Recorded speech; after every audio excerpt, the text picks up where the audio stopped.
Welcome to today's Explainer.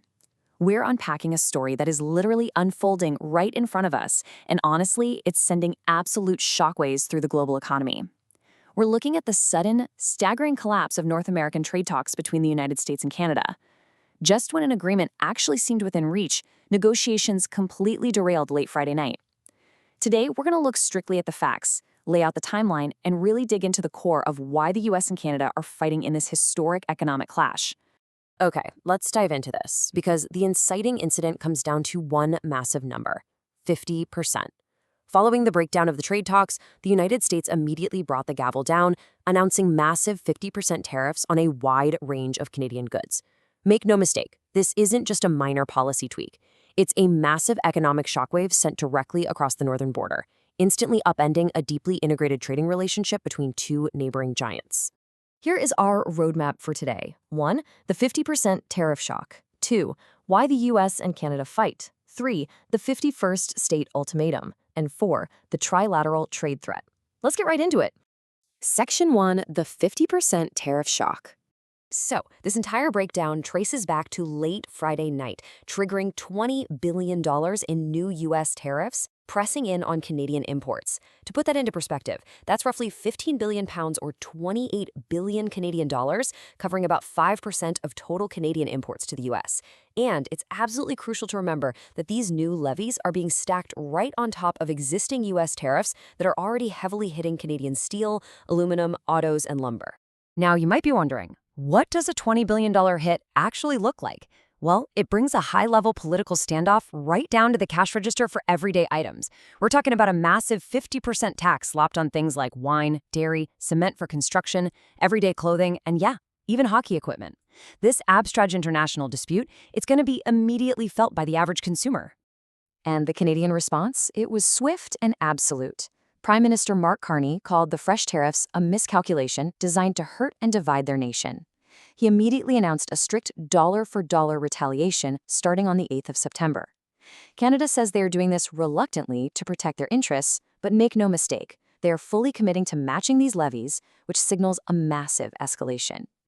Section 2. Why US and Canada fight. Now, what's really interesting about this is that the negotiations didn't just quietly fade out. They actively exploded over two completely opposed claims. On one side, U.S. negotiators, backed by President Trump, argued that Canada brought last-minute demands and walkbacks to the table on top of years of heavy tariffs on American farmers. But on the flip side, Canada vehemently rejected this. Prime Minister Carney argued the U.S. presented unacceptable terms, essentially demanding severe, locked-in restrictions on Canada's sovereign ability to strike global trade deals. Carney bluntly stated Canada only clarified what was on offer and was frankly disappointed by the answers. So what we're witnessing here is essentially a torn contract, born from a high-stakes he said, she said dynamic. Just days prior, both countries had expressed genuine optimism that a deal would be reached.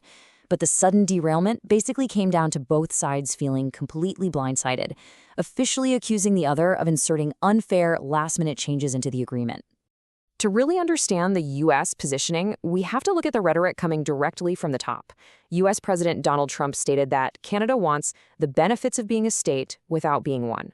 This quote perfectly encapsulates the U.S. administration's perspective on the perceived trade imbalance. It's rooted in a strong desire to aggressively boost American manufacturing and protect domestic jobs by rejecting trade terms they view as overly beneficial to Canada at America's expense. But then, directly contrasting that is the Canadian perspective, operating from the defensive stance of a broken shield. Prime Minister Carney didn't mince words following the tariff announcement. He stated, "They asked too much and they offered too little. You're at war when you get attacked. We got attacked." Notice the severe escalation in language there. Using the word war highlights just how deep this fracture really is. Canada firmly believes these tariffs are an unjustified assault on their economy. Section 3. The 51st State Ultimatum. Before we unpack that ultimatum, let's just do a super quick refresher on the dual nature of the primary weapon being used here: tariffs. Proponents of these massive levies argued they're an absolutely essential tool to boost domestic manufacturing and create jobs at home by heavily penalizing trading partners. But critics strongly counter that they ultimately just raise consumer prices and severely disrupt global supply chains. So let's look at how the concept of a 51st state is being actively weaponized in this fight.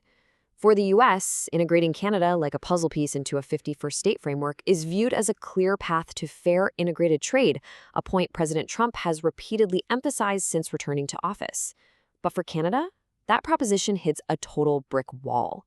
British Columbia Premier David Eby really summarized the Canadian anger, stating that U.S. demands to restrict Canada's ability to negotiate other global trade deals would reduce us to the economic equivalent of the 51st state. To Canada, it's a fundamental threat to their sovereignty. Section 4, the trilateral trade threat. So the crucial point is how we actually arrived at this critical juncture. We have to look back to 1994, when the North American Free Trade Agreement, or NAFTA, was first created. Decades later, during President Trump's first term, this is replaced by the USMCA Pact. Fast forward to the summer of 2026. Canada and Mexico formally requested that the USMCA be renewed for another 16 years. Well, the U.S. declined to renew it in its current form, triggering a mandatory review, which ultimately brought us to Friday and the total collapse of those negotiations. Prime Minister Carney admitted the collapse was certainly not good news. And the reason? A staggering $1.6 trillion. That's trillion with a T.